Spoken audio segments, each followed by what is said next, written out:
Hey, Husker fans. Welcome back to the Husker Big Red YouTube channel. I'm Chris Peterson, and with me, as always, is Danny Gillette. And we're here for our Saturday morning pregame chat. It's game day. Last week we had our chat. There was no game, so that felt a little bit strange, but we're back. We got the game today. And Danny, how you doing on this wonderful Saturday morning?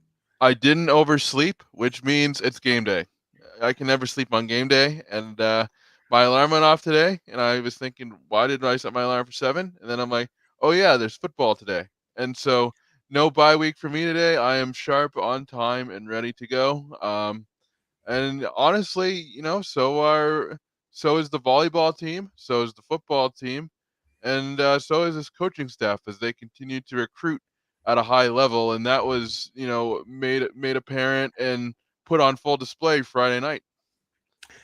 It's football. It's a football game today. Like that's got to be one of the best sayings, in the history of Western civilization. So, Nebraska had the bye week, healthy now. A big game today against Northwestern. Both teams are 3-3. Both teams are 1-2 in the Big Ten West. So, a really big opportunity for Nebraska to get above 500 in the second half of the season. I was thinking the other day, I don't think that's happened since 2016, since the last time we went to a bowl game, unless I'm wrong. Unless it I was don't like, think so either. yeah. So I mean, it would be just a huge step. Obviously, that would match the win total from last year. So it would just be a lot of things. I think it is a good test to see where this program's at, because like I said, you have to be able to win the games that you're supposed to win, and this is a game Nebraska should win. They've got more talent than Northwestern, but Northwestern doesn't beat itself, and so the Huskers are going to have to play good, solid football. I believe that they will. I've predicted a Nebraska win all week, but that's why they play the game. So hopefully, let's get to it. And anybody, if you're watching on YouTube or Facebook, welcome, and let us know kind of what's on your mind in the chat. If you have any thoughts or questions or want to join the conversation, and then yeah, it's a huge after. So basically, after Nebraska and Northwestern, we got a massive volleyball match tonight in Lincoln. And that place is going to be just absolutely packed for number 1 Wisconsin, number 2 Nebraska, 17-0. I think Wisconsin's won 9 out of the last 10. They've won like 9 in a row against Nebraska. So, if Nebraska really wants to win a national championship, even a Big Ten championship, they got to win tonight. So you need to check out that volleyball match too tonight, Danny. Yeah, definitely. I mean, I love sports. I'll probably sprinkle in some volleyball matches, some more college football, and you know, I'm really excited for that one. I'm really excited for this match, and I think that obviously the Nebraska volleyball team has been on an absolute tear, not only this year, but the last couple of years. So it's going to be a great one. Wisconsin has had their number, and hopefully the ladies can pull it out. A big difference this year, obviously, for Nebraska, their dynamic freshman class. I mean, Harper Murray, who's been Big Ten player numerous times, not just freshman of the week, but Big Ten player of the week. Andy Jackson, who, is a middle blocker, and she's one of the most productive hitters in the country in terms of hitting percentage. Bergen Riley. So, Merritt Beeson has been playing out of her mind. So we'll see what they can do tonight. But everybody has been kind of had this match circled on their calendar. Both teams got their undefeated. So it should be really exciting. It's going to be on the Big Ten Network. I wish it was on like ESPN or something, but I understand, there's a lot of college football games, but at least it's not like Big Ten Plus or something stupid like that. Yeah, I'm gonna have to figure out something for basketball season because I'm not paying $75,000 for 17 streaming channels to watch the basketball team. I love the basketball team, but boy, that schedule is not favorable to people who don't want to pay for more streaming services. Yeah, it is kind of annoying. They do have me wrapped in on the Peacock, so I mean, I have Peacock too, actually. So I know with basketball, and frankly, I really like Dateline, so I like the true crime show. So that's it worked out, but I'm not. But BTN Plus doesn't have any of that content, so we'll have to see what happens. I mean, I know you can sign up for I think you can sign up just to do like basketball. So like if you just want to follow men's and women's basketball, but it's still not. I think that's still like $10 a month, which I mean, that's kind of a lot, especially like it'd be one thing if you were watching like every game, mm. but I don't know if so I'm signing up for Big Ten Plus and then I have to get this other game on Peacock. You know what I mean? So it's like, So I don't know. I have to do some more research on it. I guess if you could watch every game, it wouldn't be that bad. But and I am excited for the women's team too. I think Amy Williams and those. I think both teams have a good shot to make the NCAA tournament. Now that we had Big Ten Media Days this week. What if the basketball game and Dateline are on at the same time? What do you do? Oh, Dateline you can watch at any time, so but yeah, No, I I have love my the vices true too. crime shows. So I have my yeah, vices too. Jersey Shore is one of my favorites. And good that's morning, Sam. awesome. He says Badger girls are really good. They've won the last 24 sets. Leads the NCAA. They will need to play damn near perfectly tonight. Good luck, ladies. Yeah, it's going to be a great one. It's going to be a great one. DVR. See, the problem with my DVR is that I I always forget to clean it out. So I go to record something and then I get about halfway through and then it stops and then I'm like, oh damn, I forgot to clean out my DVR.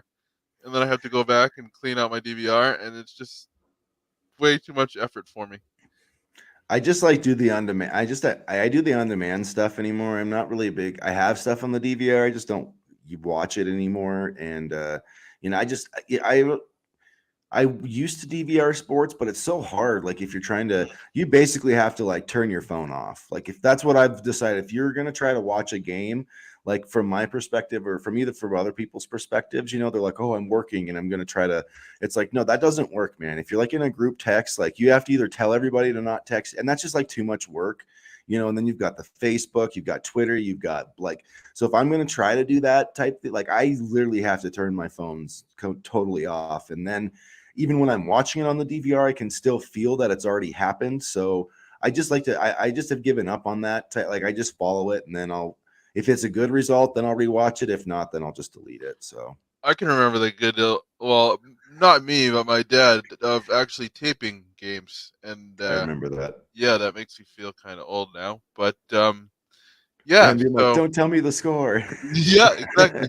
Don't tell me the score. Don't turn on the TV. Don't let me know. And then he would watch it later that night or whatever. But hopefully hopefully both the football and volleyball games will be worth watching later. And it's just it's kind of crazy. There's so much buzz around Husker athletics right now, and um, I know the fans are excited for today, and I'm definitely gonna tune into the volleyball game in between the football games. It depends who's on tonight for football. Honestly, I haven't checked the national schedule, but There's Duke, Florida State, Utah, USC is another one. Then there's Michigan. Michigan State is also playing tonight. So there's some good games tonight. So there'll be I've been bring up Jim Harbaugh, but like I got the YouTube TV now, so at least yeah, my dad does, and I've been using his subscription too. So you've got the four channel thing. So that actually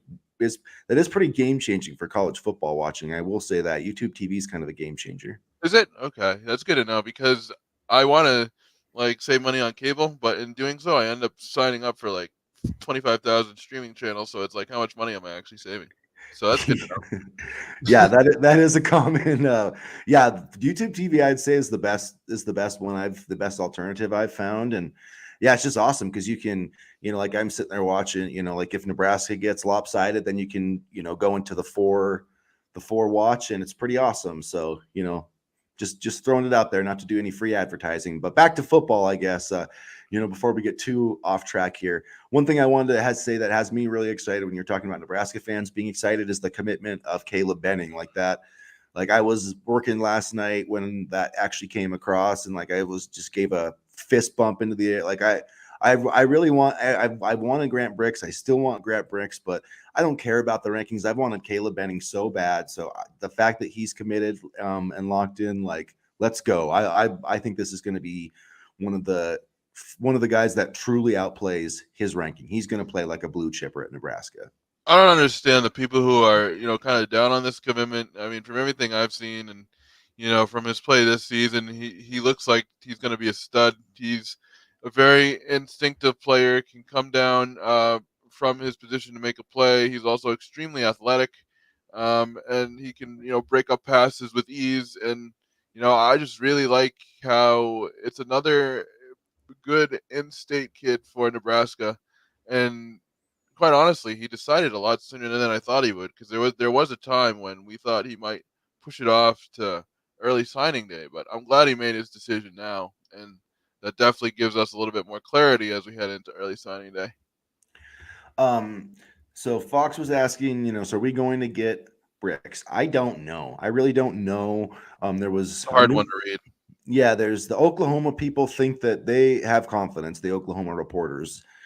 We talked about that earlier this week and on HuskyBigRed.com. If you guys missed that, but there was a sooner projection for Grant Bricks at on 3. I don't think there's been any crystal balls that have changed. So basically, as it stands now, Nebraska, Kansas State, and Oklahoma have all got predictions from basically their own experts. But it does seem like Oklahoma's got some momentum.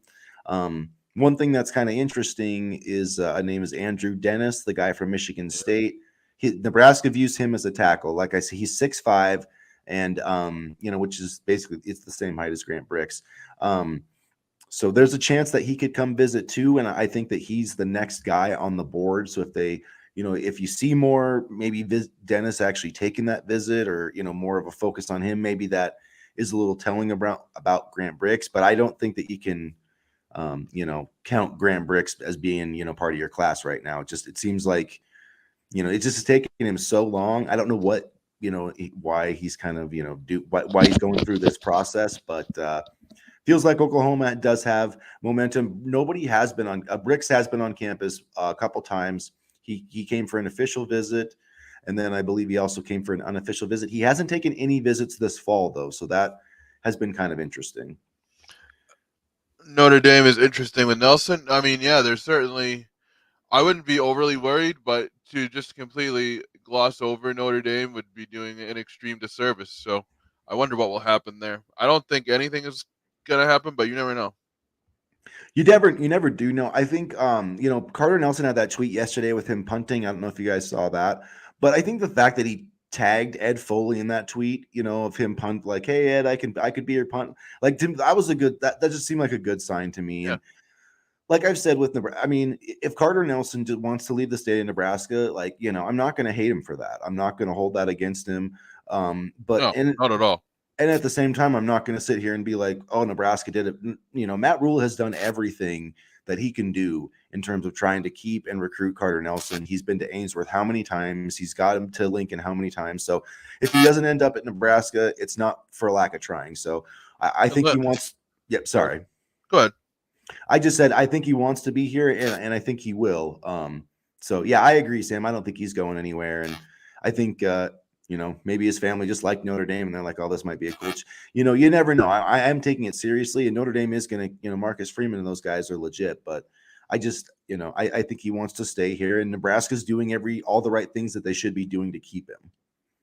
And honestly, at this point in the game, there's no shame in losing a recruit to Notre Dame.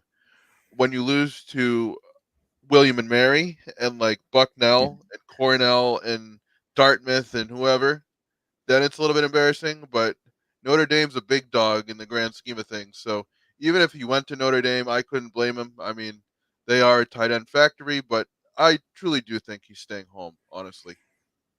I do too, and yeah, we'll see where things go with it. But I'm still, not that I want to get into confidence ratings or anything, but I'm still pretty confident in Carter Nelson staying. Not confident in all in Grant Bricks. I have no idea what's going to happen there. But I am intrigued by. We were talking about this off air. A couple of JUCO guys. We talked about Demond Demas earlier this week, and then Trey Richardson, who is a return guy. Brian Munson mentioned the name.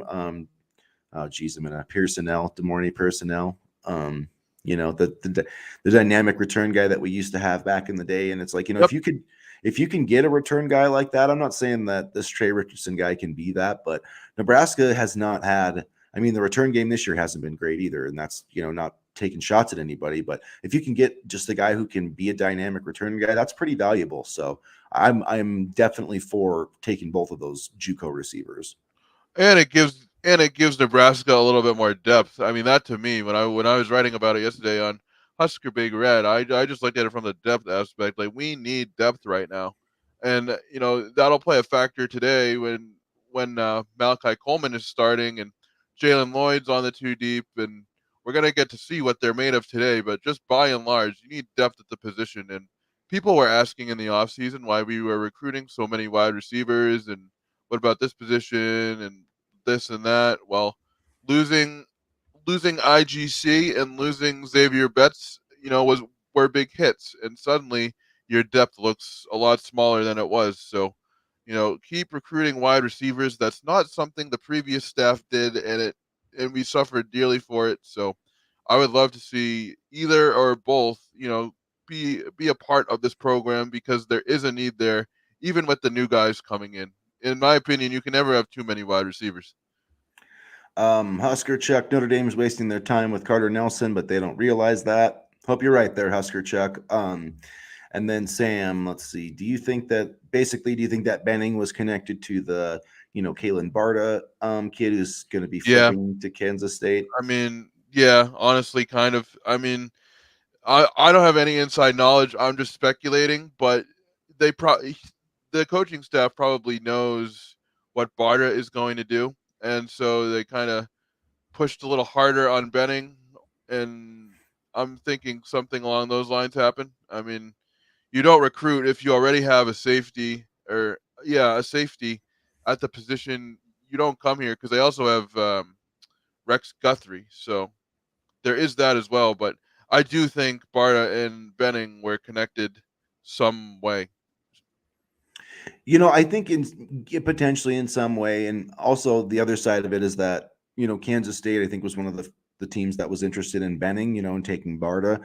I still think that even if Barta was in the class, like I don't think that would have precluded Nebraska from taking Caleb Benning. So I'm not sure how the timing all worked out, but at any rate, I'm just glad that he's in the class.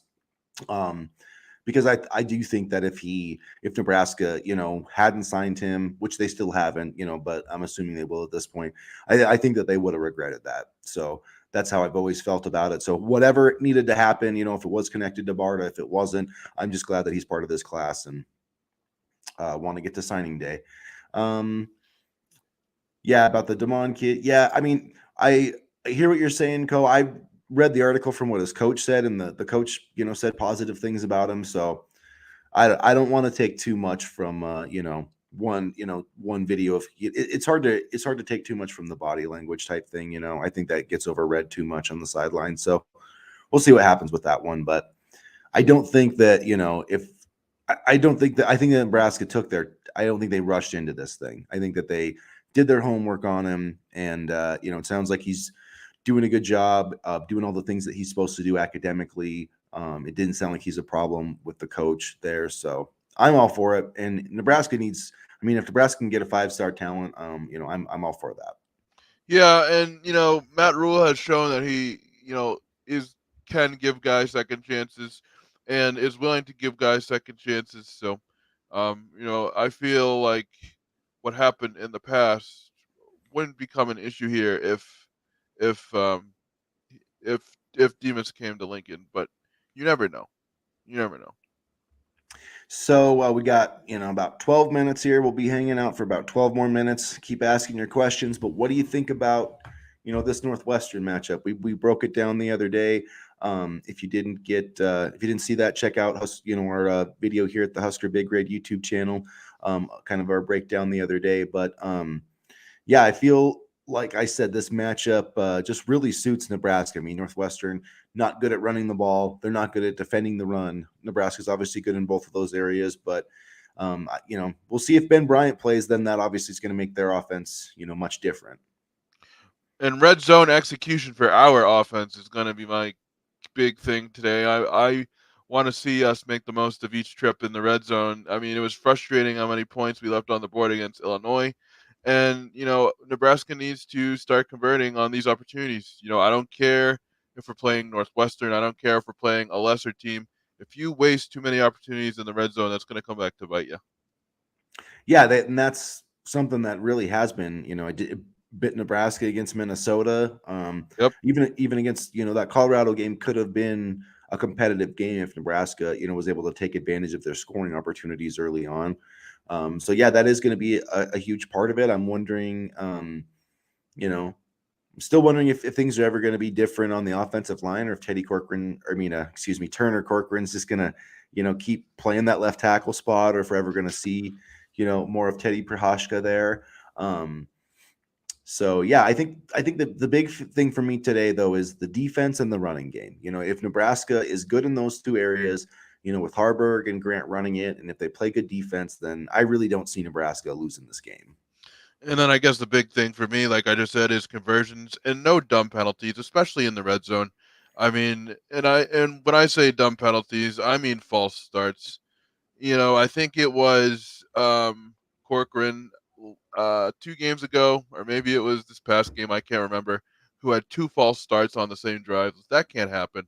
I mean, I don't care if your quarterback is Tom Brady. If you have 2 false starts in the same drive, that just makes life so difficult for your offense.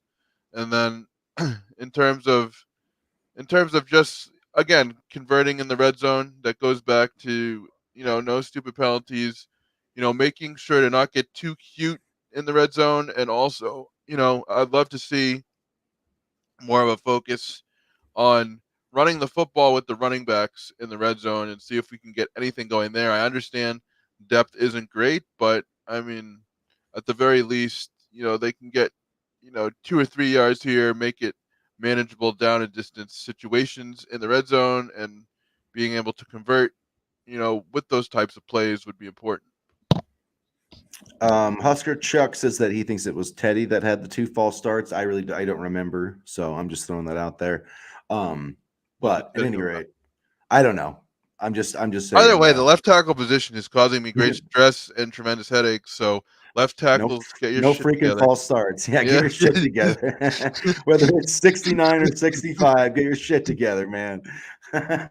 um, anyways, Husker Chuck is predicting a 24-7 win. Says the D will come out smothering. I agree with that. Co Sibs is saying 17-13 Nebraska gets the win. So, I don't kind like of that. That's too close. I like the kind of win, but close. I like Go the go spring Big tech. Red, Steve. Go Big Red from Texas. There you go. Good morning, Steve. Thank you for watching. And Sam, you make a great point as well. This is the this is the other Yeah. thing too. With a false start penalty results in a punt. Brian Buschini, get ready. And yeah, no, because that's the thing. We don't have the offense where you can get like 15 to 20-yard chunk plays and make penalties go away like that. We penalties quite literally kill drives for us. Like it's not even a question. Pleasantly Husker Yeah, Chuck is pleasantly surprised. I'm surprised too with Benner. He yeah, has improved, and yeah. He has. I want to give him credit for that, and Donovan Raiola credit for that. I don't know if he's going to be the NFL tackle, but I mean, I think that you know somebody's probably at least going to sign that guy as a rookie free agent. I mean, he's 6'8", 330, and he's played some tackle. So yeah, it has been out of the Corcoran Benhart duo, we've at least got one guy that's looking like his up to his recruiting ranks. And that sounds mean. I feel mean that I said that, but I just think Turner Corcoran should be playing guard. I think if he was playing guard, I think he would be doing a much. I mean, and I know Nebraska's in a stuck between a rock and a hard place because there's a reason he's still going out there because Teddy's not quite himself. But at any rate, you know, uh, Corcoran, I hope he gets better, but he's doing the best he can. He's just not a left tackle. How will how will Reimer play? He's in the hospital. You don't get to lift weights and eat at the training table. You eat cardboard and jello. I mean, That's true. that is true. Um, I'm not I don't. expecting a huge game from him, but his mind and his ability to read defenses and call plays, is important as well. And I think that's something Nebraska was missing over, the past couple of games when he was out. Just like his ability to recognize defenses and be able to kind of r- point guard the defensive unit is going to be important, even if he doesn't make 10 tackles today. I think that Luke Reimer is one of the toughest guys on the team, and I don't, I think if he's playing, I think he's going to be, fairly close to 100%. I just, he's a tough ass dude, and I expect him to, essentially be the Luke Reimer that we all know. And yeah, I agree with you, Husker Chuck. I do think that Corcoran would be a better guard, and I think yeah, that's you see a lot of tackles that can't. They struggle in the pass protection, but they kind of move inside and play better. I think that he would play. He did play better at guard last year. It just only lasted like a day because Teddy got hurt and then he had to bump out to. But yeah, we need to get some. We need to get Bricks or Andrew Dennis in this class, and then we need to get a tackle or two in the portal. No doubt about it. with a lot of freshmen filling in on offense, who do you see as a playmaker for our offense today? I think Mm. Malachi Coleman. I mean, he had a catch the other day. You know, he had a good block. He had another pass where he was open where Harburg just missed him. So he's making productive plays, and I think that hopefully they were able to narrow down that connection. But Matt Rule and others have talked about Jaden Doss a lot, so I would not Yeah. be surprised if he came out of nowhere and made some plays too. It wouldn't be coming out of nowhere actually. For me, it's Jalen Lloyd because he does very good at those end around plays and he can come out of the backfield a little bit. And I think for this type of offense, that versatility is very welcome. So I think he can make a big impact today. I don't think he's the tall, obviously, but downfield threat that Malachi Coleman is. But I think that allows him to do other stuff besides just catch the ball as a receiver. Brian Hickman comments, I travel from Oklahoma to come see Nebraska play, hoping for a solid performance, a solid game performance, and Husker win. Go Big Red. That's awesome, Brian. Congratulations just on being at the game, man. Have a fun time. It's going to be a great experience. It's one of the best things you'll ever do if you're a Nebraska fan. You got to go to Lincoln Memorial Stadium. You'll never forget it. And you won't regret it either. It's a magical place, and hopefully the Huskers pull out a win for you. I'm confident. I think they will. I think they will too. As long as they stick to what they do best and don't make any stupid penalties, there's no reason why they shouldn't be able to win this game. Yeah, I mean they clearly have the talent advantage, and I don't believe it's going to be like this the 63 or whatever it was 56-10. I mean, it'd be nice. I'd enjoy that. I would love that, but I do think that Nebraska is the better team. I mean, it is tough though because, like we said, with like David Braun in Northwestern, they don't they don't kill themselves. They don't commit a lot of penalties. They don't turn the ball over. Their turnover differential is basically zero, where Nebraska's minus 1.5 or whatever. So like if Nebraska's like -2 in turnover differential, like that's how they could lose this game, which is very real possibility based on how this season has gone so far. I mean, I hope it's like a 56-10 win, but I just don't see the offense putting up that many points. I'm gonna be interested to see how Harburg throws the ball today. Throwing has been a little bit of an issue, but he's been able to get it done with his legs. I'll be interested to see, how he comes out this week and if he can, play not necessarily even at a high level, but just continue the way he has been. No turnovers, a good throw, a key throw here and there when we need it, and just moving the ball down the field. Because although he doesn't put up 300 passing yard games, every single night, he does move the football and he does take care of it. So those two things will get you far, especially in the Big Ten. Fox is Uh, calling his shot 51-3. Like it, like it. Um, and then let's see, Steve with Heinrich Harburg with staying the starting QB. Do you think they will mix in Sims from time to time, or only if Harburg goes out? Honestly, I probably gonna say only if Harburg goes out at this point, because Yeah, I think yeah, so too. And I think part of it is like, hey, I get the idea. Um, Like we could mix in Sims and he could run a little bit, but here's my thing. Okay, you've got these two quarterbacks, and I don't think that they're going to want to risk their backup quarterback getting hurt.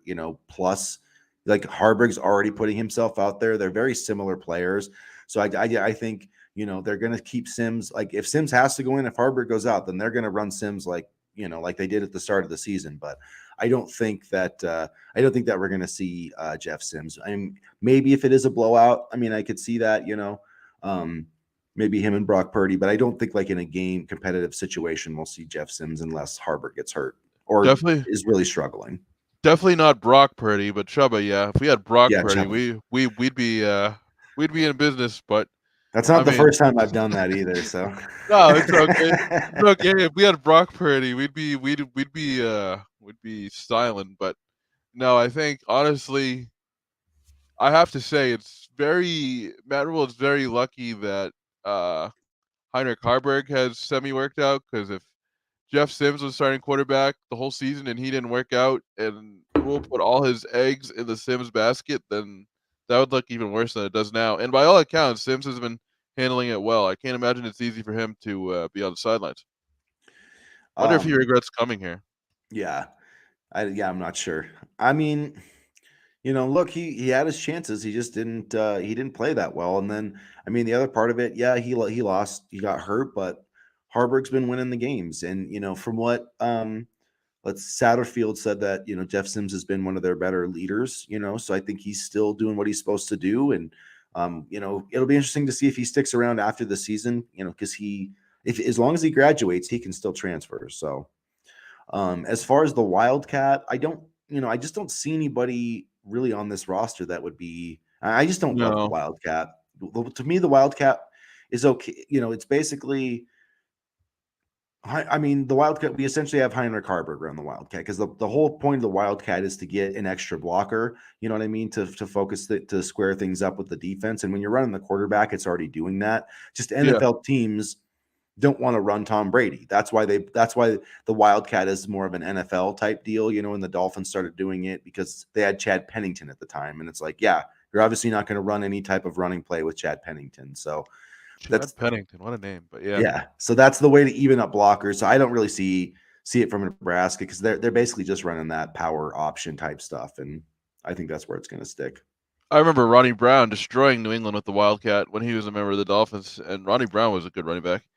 That was the first. Yeah, the first Ronnie Brown was the first guy who, or that the Patriots were the first ones who did the Wildcat or who got the Wildcat done against them, which was kind of Yeah, I remember interesting. that game, and everybody was pissed, including myself.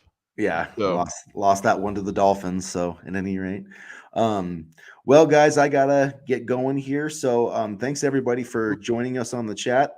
Yeah, Husker yep. Chuck, almost Wildcat. Yep, yeah, exactly.